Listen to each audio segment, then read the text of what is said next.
There are challenges. One of the places I would want to go and see is your library. Before becoming president, one of his personal initiatives was donating of books to school libraries, a practice he intends to continue. He believes this will enhance access to learning materials and improve efficiency in libraries, encouraging students to develop a daily reading habit. Don't just read to absorb. Read to understand, to critique, and to formulate your own thoughts. They are important. And when you've formulated your own thoughts, engage with the teacher. Challenge the teacher on ideas. And this is what I want of all of you. I want from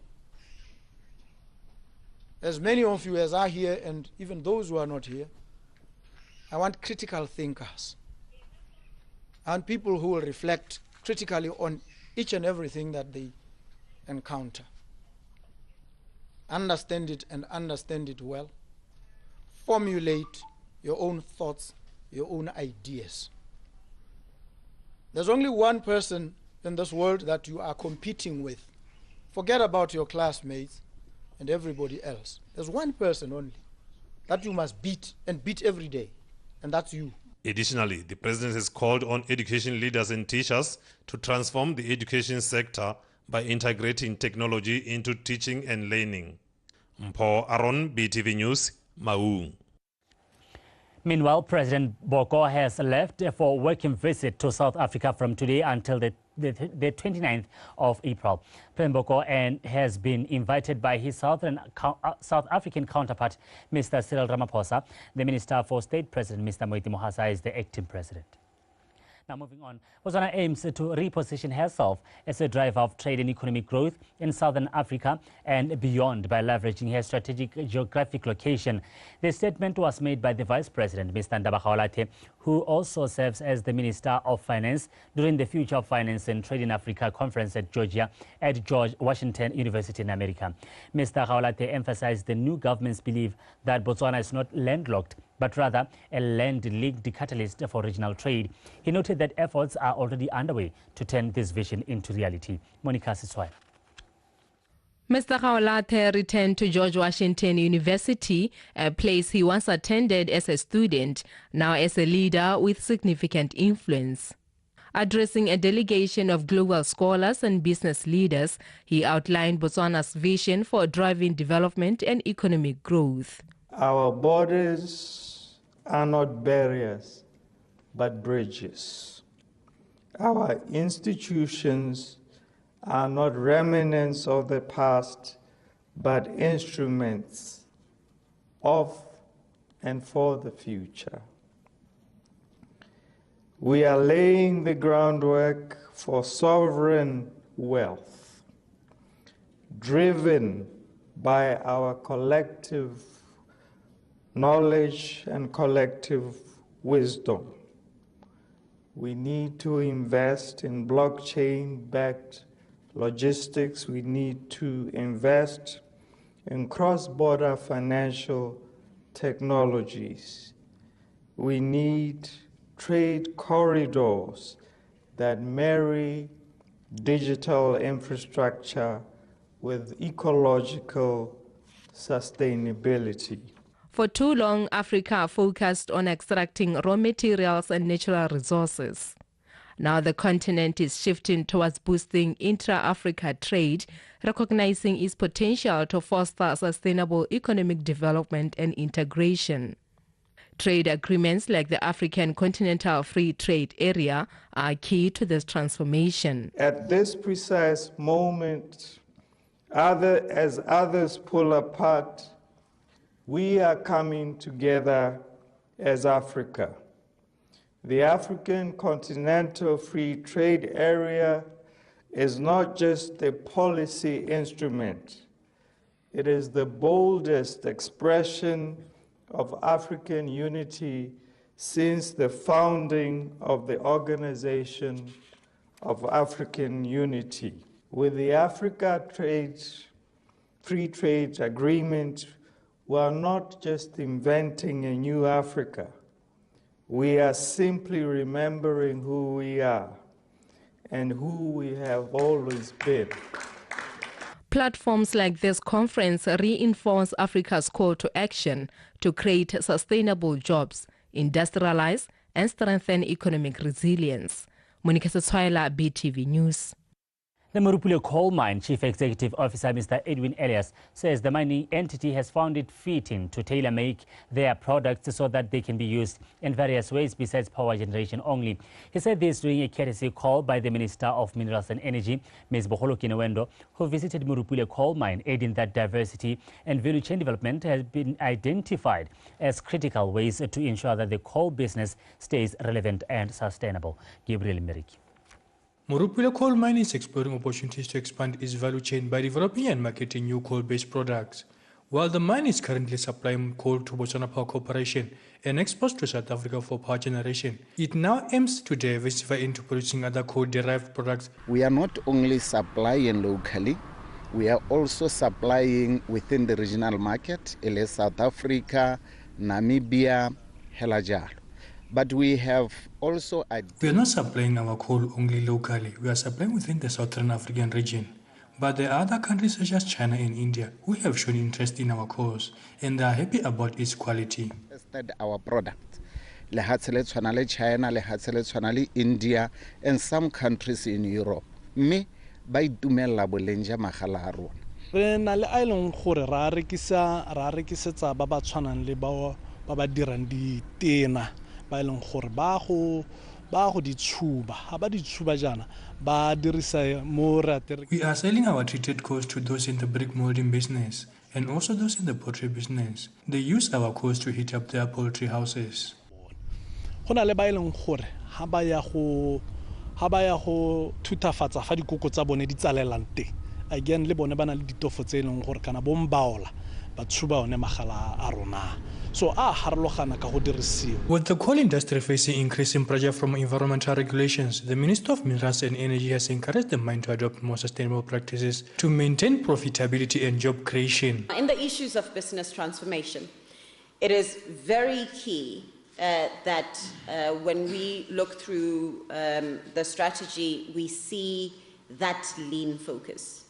That we are not working to bulge the business, and we just need to properly ensure that we speak to that and how we will ensure that the business actually is sustainable and survives the market challenges that we're seeing at the moment.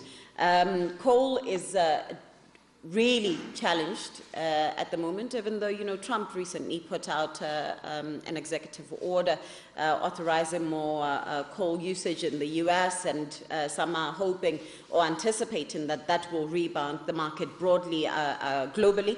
And we stand guard to see what that means. Despite these challenges, Morupule Coal Mine remains confident in its ability to sustain livelihoods in Botswana and contribute significantly to the nation's economy.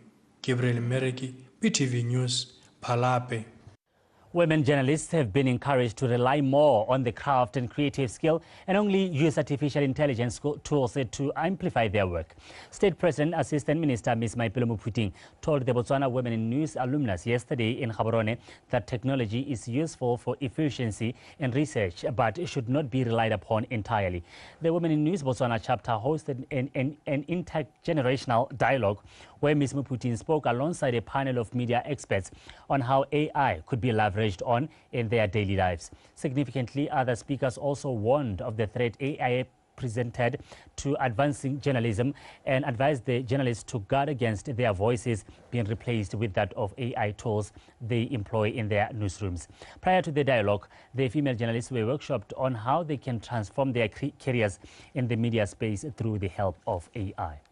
Technology, I use it as far as research, knowing and understanding more about not just my constituency, because now obviously I'm in cabinet, I'm assisting there, and so countrywide basically I need to know the issues that Botswana are facing in order for me to actually try to be a solution provider. Genuinely, I want to keep in touch with the people and I want to give them the best parts of me authentically and purely. So I'm not saying you can't do that via AI. I don't rely on AI to edit my work. Do I want to say edited by AI at the end of my picture? I don't want to give it that credit as well. Yeah. So I think from my career, I don't want to lose the human touch, because my work really focuses on real people, real stories. So I don't think AI can really do that. I'm the one who does it. I do my work full-time at home because the digital world works for me. Okay, it's very important. We're embracing it. We're working with it. There are certain things that we can do, studying online. But of course, be careful. Hey, there are a lot of fake things happening online. We all have to be smart. This is smart technology. It needs smart people to work with it. If you don't do that, then we're in trouble.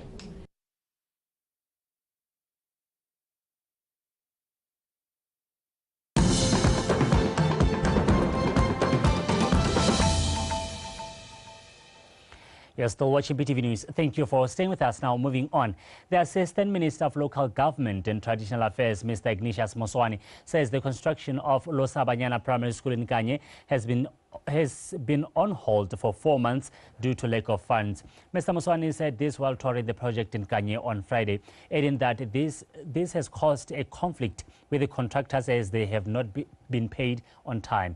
Hobana Onesehedi with more. The country's economic growth has decreased due to decline in diamond trading and mining activities, and this has brought about chaos and upward pauses on substantial initiatives which could be helping improve the concerning unemployment rate. The Losabanyana Primary School project, which started on February 2023, is one of those affected by this, as it was supposed to have been completed last year, but due to the government not having enough money, everything has been put on hold as suppliers refuse to provide constructors with the necessary materials to finish the project. The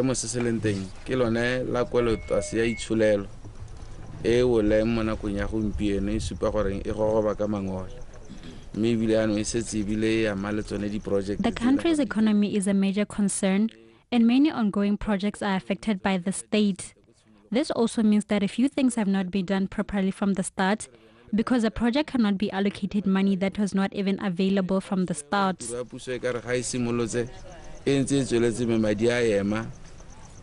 about 5 months, the budgeting processes, budgeting systems, the contractor's aim is to finish the project on time, hence pleading with the government to prioritize the project by availing funds.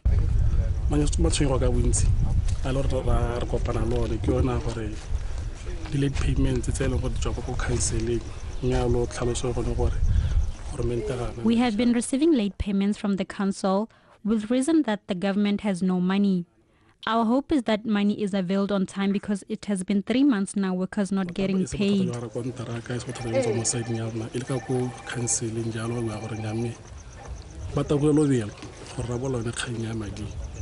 This thing affects us productively.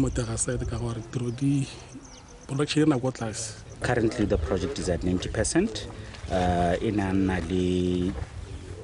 One of the challenges the project is currently at 90% to complete. Some of the challenges we have faced is the lack of money since October last year. There are not enough workers to help complete the project, and suppliers refuse to help with necessary materials.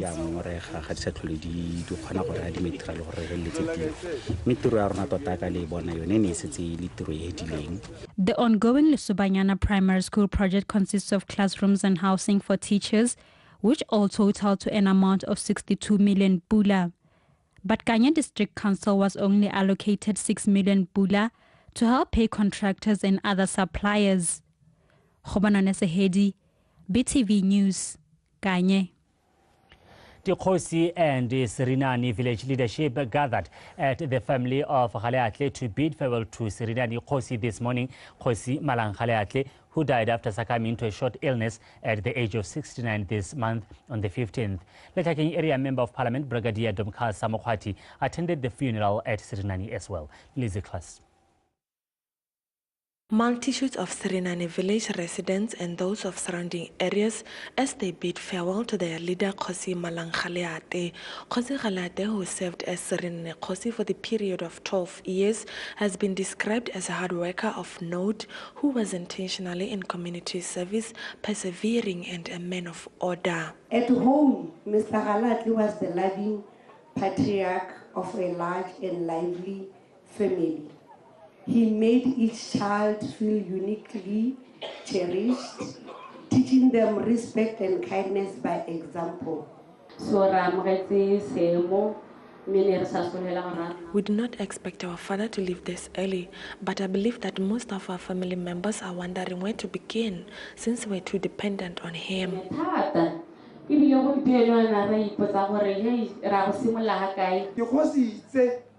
Leadership will help me in getting to know the area more. I do not know who will manage to fit in his shoes because he was still teaching me step by step to get to know more about this community. It has been stressed that Kgosi Kgaleate was fond of his work to an extent of doing exceptionally well in order to ensure that his village excels in every way possible. By the time he was coronated in this village, Serenane was not like how it is today. He changed its landscape and brought many developments which are visible all through his efforts. We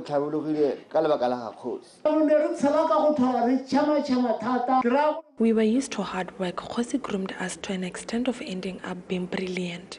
He even came up with ideas of forming organizations in his area.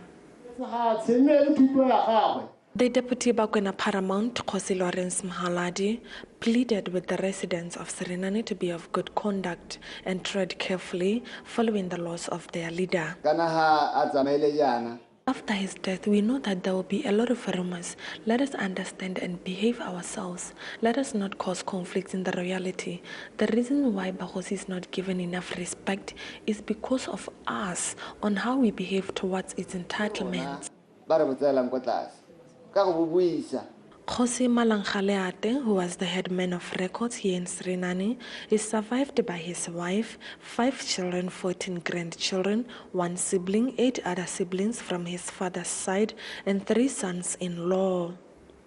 Liz Class, BTV News, Serenane. The Orapa Letlhakane and Damtsha Mines General Manager Mr. Mogakolodi Maoketsa says small stock farming has the potential to diversify this country's economy. Mr. Maoketsa said this when handing over Setata Range 65 to the Ministry of Lands and Agriculture located at the Boteti B2 zone.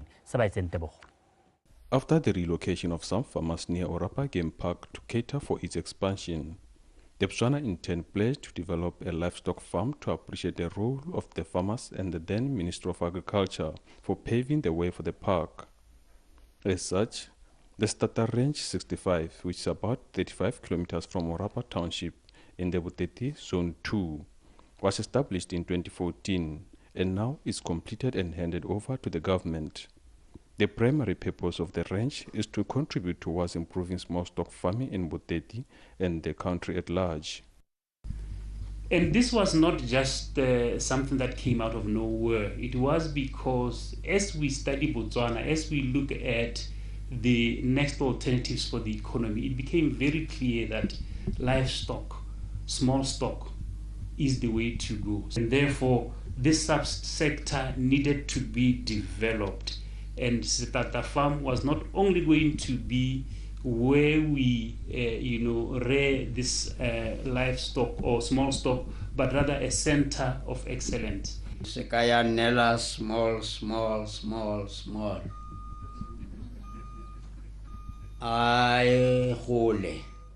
Let the small stock farming grow, and the land boards should realize that the 500 meters by 500 meters of land is not enough for small stock farming.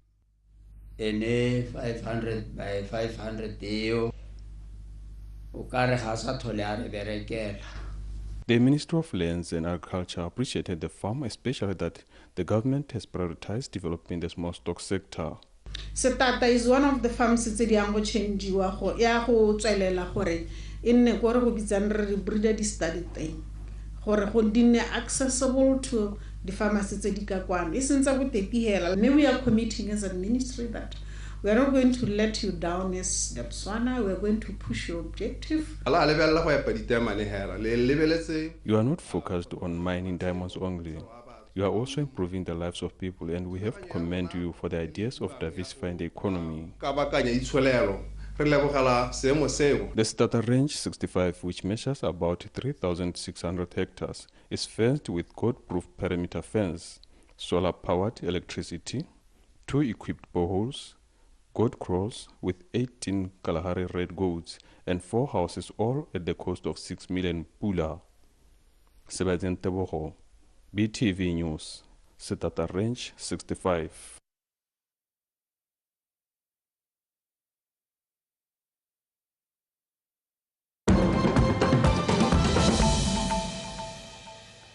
And now in our international news, Pope Francis was laid to rest today in a ceremony attended by many of the world leaders. Amongst the attendants were U.S. President Donald Trump and Argentine President Javier Milei.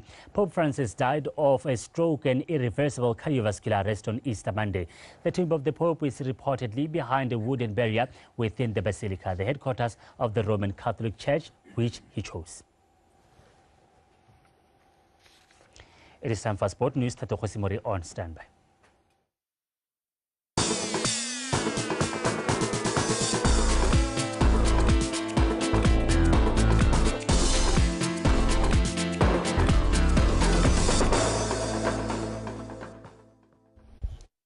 Thank you, Olibile Samoka. This is the last lap of Botswana Tonight sports segment. You're still with me, Tato Khosimore. Good evening. Let's jump straight into our leading story.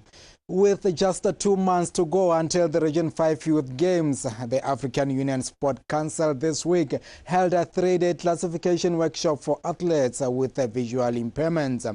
The session, hosted in Gaborone, intended to equip sport officials with skills to help them better understand the needs of visually impaired athletes, ensuring they can compete without limitations. Poisha Olopeng with the details.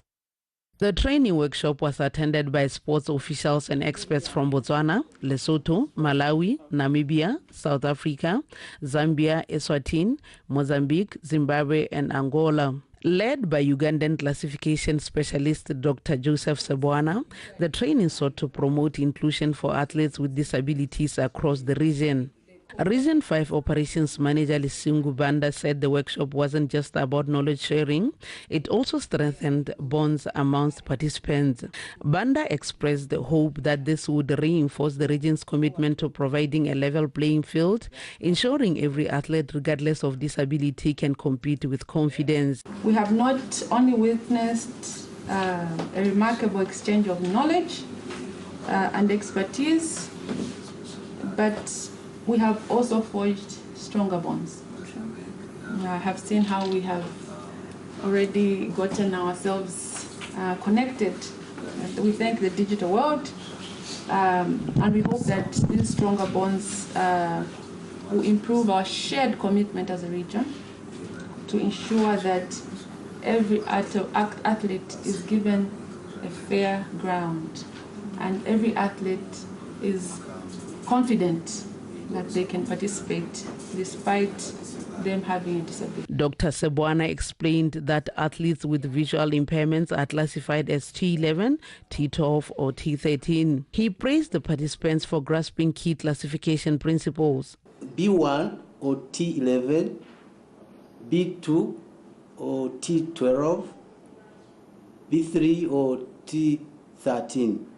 So those are the 3 classes we need for them to participate in national parasports and also international. So it was the purpose of my coming in Botswana to train optometrists on classification of visually impaired.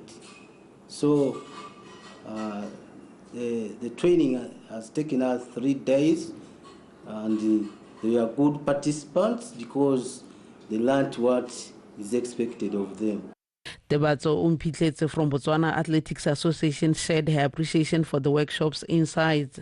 She admitted Botswana has faced the challenges in assessing and categorizing visually impaired athletes, but now feels better equipped. Mo tshokong e ne ile ka go leka go classify ne re ka go classify kana go leka go categorize the visually challenged athletes ba ile gore ba tsana mo B1 B2 categories or B3 categories. So mo go ne go diragala ha re go ithutagana ke gone gore kana go ipena re na le batla bo mo gae mo Botswana ba ile gore ba visually Locally, we have visually impaired athletes who often compete in international games without prior assessment. This workshop has emphasized the importance of classifying them early to save time and ensure proper mental preparation. Currently, we lack certified classifiers, which has led to situations where athletes were assessed on site and disqualified for not meeting requirements. Re tla be re le ka gore re ba iassetse e be re ba tsenya mo dikategoring tse e leng gore di a tlhokagala. Se se tla be se somarela nako ga mmogo le maikutlo a bana gore bana ba ska ba iphitlhela gongwe ba ile go mahatsheng a mangwe e be ba go busiwa go lebeletse gore gongwe ga ba fall into the category e leng gore ne go tile ba fola mo go yone. Another attendee, Shala Devi Pasad of Namibia, thanked BOTSWANA for his expertise, emphasizing the value of learning from a fellow African who truly understands the region's sporting landscape. It was huge success, and you managed to tick all the boxes, like you did in our first talk. More than 15% was transfer of knowledge. So you've actually ticked all the boxes, and we had fun. And also a very huge thank you to Dr. Joseph Sabwana. Thank you, sir, for making the time to actually come and transfer the skills and knowledge that you have. We are very grateful, and it's good that we got someone from the African region to be here sharing all of this and empowering us. The Region 5 Games will take place in Windhoek, Namibia from July 4th to the 13th. Posha Lilo, BTV Sport, Gaborone. In the ongoing Orange FA Cup round of 16 encounters for today, the first division side Taunyan Strikers advanced to the quarterfinals after their 5-4 victory in a penalty shootout against the seasoned FA Cup contenders Orapa United at Tlokomvedisi grounds. At Kasane Prison's grounds, Swa Flamingos proceeded to the quarterfinals after their 1-0 victory against the Kazungula Fighters. Matebele FC walloped MR Highlanders by 3-0, while in Khanzi, the defending champions Jwaneng Galaxy advanced to the quarterfinals following their 2-0 win against Blue Stars. At the Wanda Diamond League held today at Shihan, China, the local 400 athlete Baya Pondori commenced his season well, registering his season's best time and the meeting record after finishing first with a time of 44.25 seconds in the semi-finals. In the second came America's Christopher Belim, and in third was another local athlete, Colin Kibinatsipim, who clocked 44.53 seconds. Competing in the 100 meters for the first time this season, the Olympic medalist Litsile Tebogo finished 7th after clocking 10.20 seconds in a race won by South Africa's Akani Simbini. Bame Nkokonyane and Lefika Lebopo showed great potential as they cruised to victory in the 13 to 16 years age category at the 4th edition of the annual Absa Summer Kids Marathon, which was held at the 3D Monument this morning. Speaking to BTV Sport after the marathon, the event's organizer, Martin Fanim, said this year's edition was a huge success and has shown some growth, especially that they managed to attract over 1,700 children. Sofatso Malepa reports. The marathon, held for the 4th time this year, attracted children ranging from 2 years to 16 years old who participated across 4 different categories. Children aged 2 to 4 years took part in the walkathon. Those aged 5 to 8 years ran 2.5 kilometers, while children aged 9 to 12 participated in the 3.5 kilometer race. In the 13 to 16 years competitive race, Bame Nkokonyane dominated the girls category as he shot like a bullet to the finish line, while Fika Lobopo won in the boys category. I am very happy with this win, looking at the fact that I had not been training prior to the race. I was not 100% ready as I had muscle pulls along the way, but I enjoyed to the very end and won. I feel excited because I didn't think that I was going to win this. And I thought that they were going to pass me. So I kept pushing and pushing until... The marathon organizer Martin Fani said over the years they have witnessed great growth despite the challenges that comes with working with children. I am satisfied with the way our event keeps growing every year with very big support from parents, especially those of their children who consistently take part. 1,700 children took part in the event this year. This is the biggest number since the inception of this event 4 years back. I extend my appreciation to all our stakeholders, and we keep learning as we grow. The marathon will be hosted for the 5th year consecutively next year in April. Tshegofatso Malepa, PTV Sport, Gaborone. And that's how we wrap up Botswana Tonight Sports segment from Botswana Tonight Sports desk. Thank you for watching. Before we part ways, a retake of our leading stories. President Boko to visit South Africa.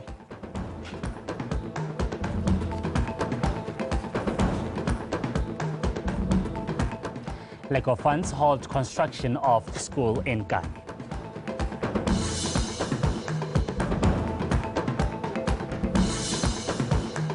And in sports, some soccer teams secure the quarter-final spot in the Orange FA Cup.